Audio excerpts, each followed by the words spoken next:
name is Tzvi Lebetkin, the Rabbi from another planet. Please like, share, and subscribe, and ring that little bell. Ring the little bell so you're notified when new videos drop. And I've been listening to Big Finish, and I'm really happy to tell you I've been enjoying listening to Big Finish. It's a bit of a rare occurrence for me now. I'm very happy to give a positive review. I love Big Finish, right? I have loved Big Finish since its inception. I bought the first cassette releases of Oh No It Isn't, Bernie Summerfield, because I knew when I first saw it, this is a trial run for Doctor Who, right? I knew that was going to happen. I suspected strongly. Much in the same way I suspected strongly when David Tennant was playing Casanova, he was going to be the next Doctor, right? And so I was on them right from the beginning. Generally speaking, their history has been fantastic, absolutely fantastic, and they've just produced great dramas after great drama, just perfect Doctor Who in many different ways, and they pushed the medium forward in the early 2000s. They pushed Doctor Who forward in the early 2000s, and I like the direction they pushed it in. I thought it, if you want to know what 2000s Doctor Who was pre-Rusty Davis, check out the Paul McGann run, right? It's from the beginning. Over the last couple of years, there's been a lot of problems with Big Finish. The quality has massively dropped, and honestly, it's and if you like the current era Doctor Who, that's fine. I don't like it. I'm glad you do, but honestly, I think it's the you can time it from when they put the current series logo on it. The quality just, in my opinion, massively imploded. I think it imploded for several reasons. Look, let's just talk about the elephant, the orange elephant in the room. Donald Trump and Brexit. That drove the creative world insane, right? People who are writers, it drove them all insane. They were convinced beyond convinced that fascism had returned in the guise of the Orange Man, right? Convinced of it, right?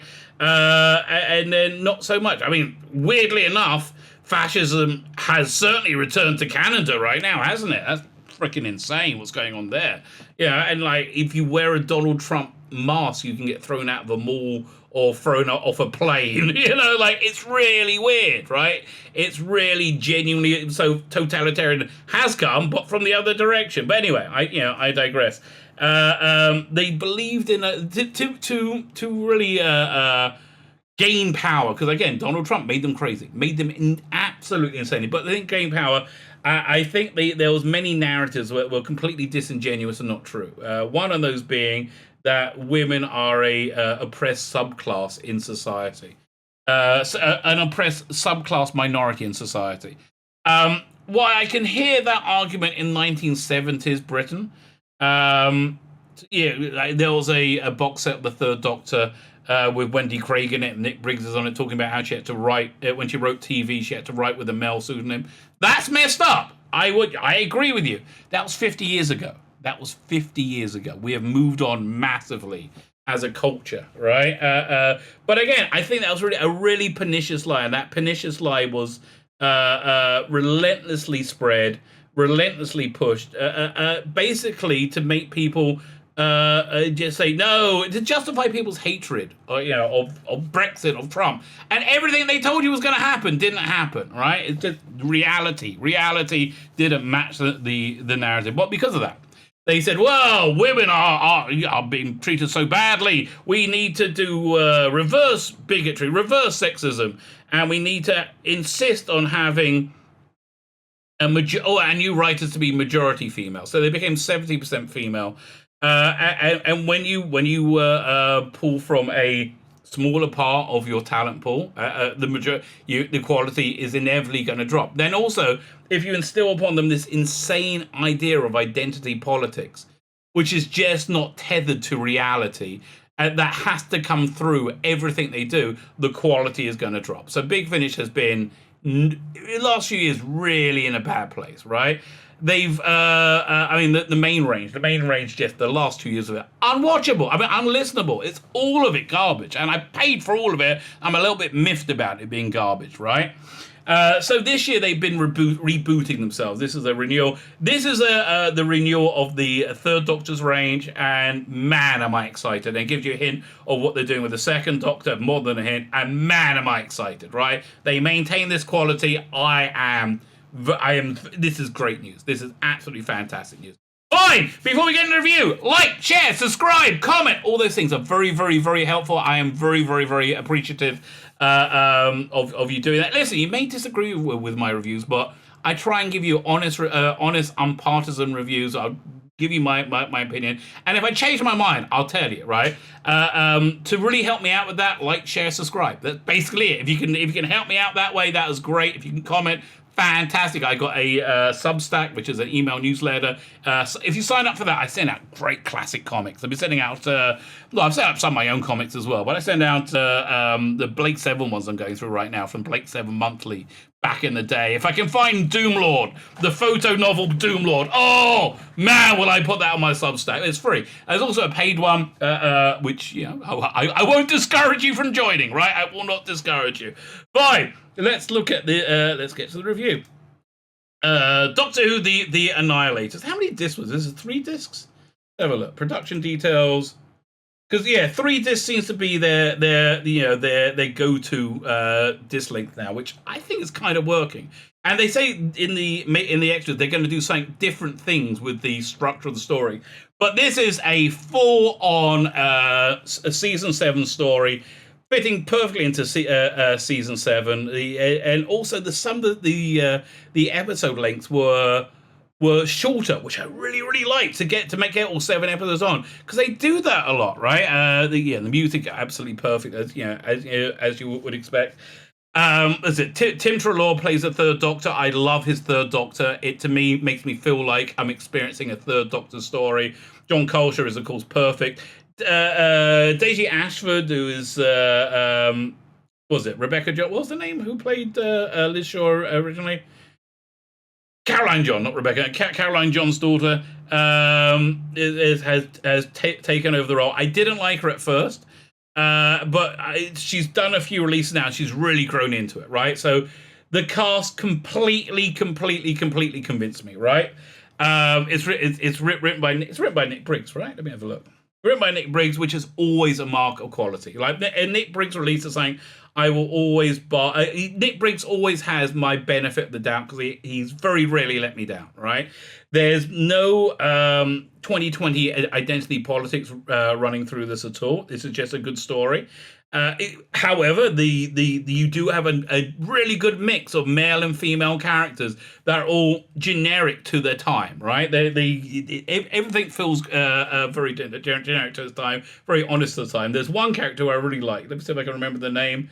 Where was it?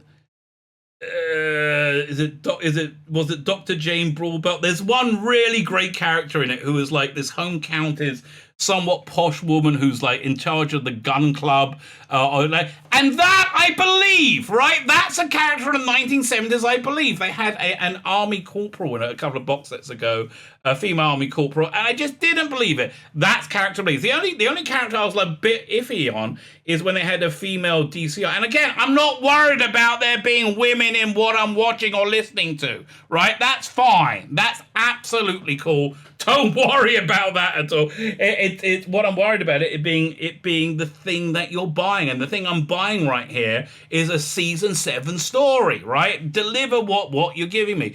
David Tennant's Dalek Universe, a crushing disappointment because it didn't have freaking Daleks in it until the end, right? It was just such a massive bait and switch, wasted opportunity. With bait and switch, as I'm big fan, do a lot.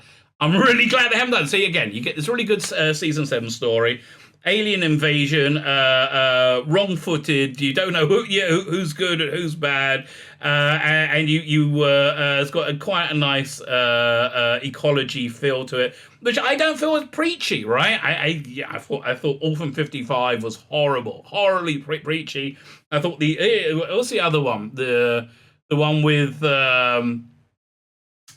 the gay astronaut and who I got no gaydar from at all, like about plastics in the water. But yeah, it felt very, very preachy. This didn't, right? This didn't. This felt like something.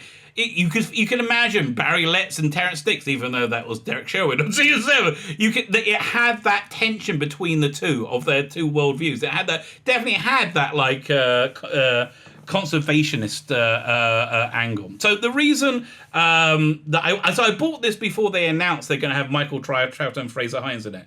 So Michael Troughton and Fraser Hines, they're from the new second Doctor series, which is called After the War Games. Although Fraser Hines, as you find out in the making of, doesn't appear until 2023 in Beyond the War Games. Beyond the War Games, and Fraser Hines was the person who did the voice of Troughton perfectly. His Troughton is absolutely perfect. The black hole's one of the best ones. Just completely seamless, right? So now the role's taken over by Michael Troughton, Patrick Troughton's son.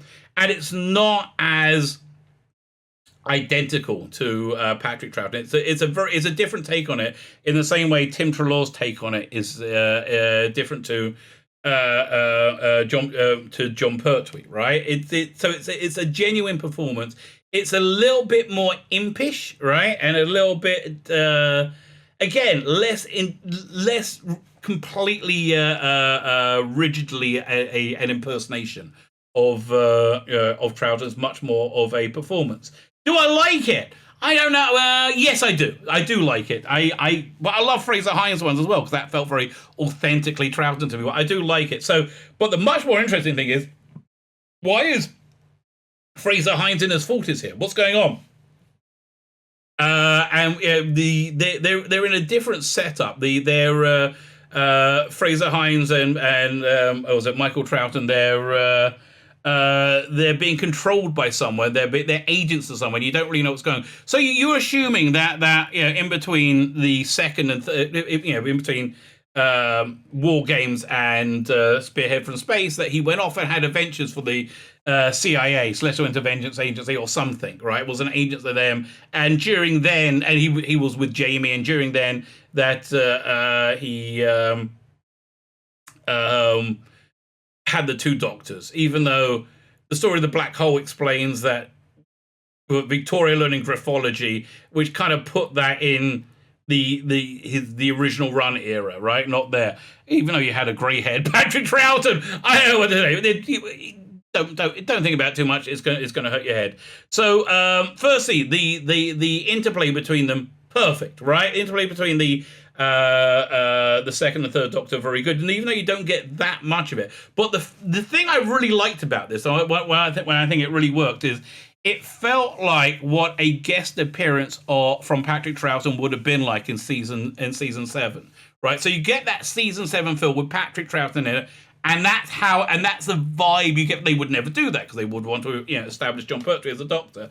But that felt real to me and felt organic. But as you go through, you start to get some answers, and the second Doctor tells the third Doctor that he's actually from his future. That's an interesting thing.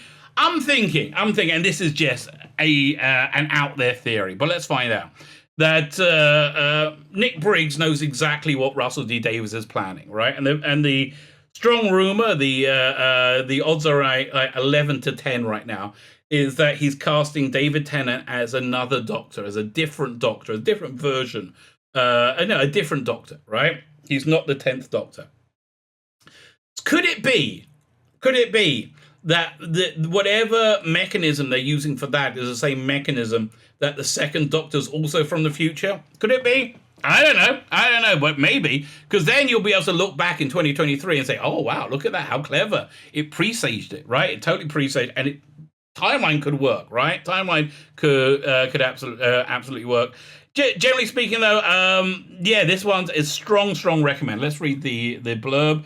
$16.99, worth it, totally worth it. There's something in the water at Lugate Dock. So one of the aliens are they just smell repulsive, and they kind of comes through with the voice. So that was very good voice work. Something strange in green. Oh, I was going to say the one thing I thought that was kind of like modern day sensibilities when you had the female DCI. They do it. They do very much address that about why that's going on, right? Why that's going on. By the way, now I'm seeing the Diary of River Song thing down here. £30 for that. $30 for that. Well, this was 16.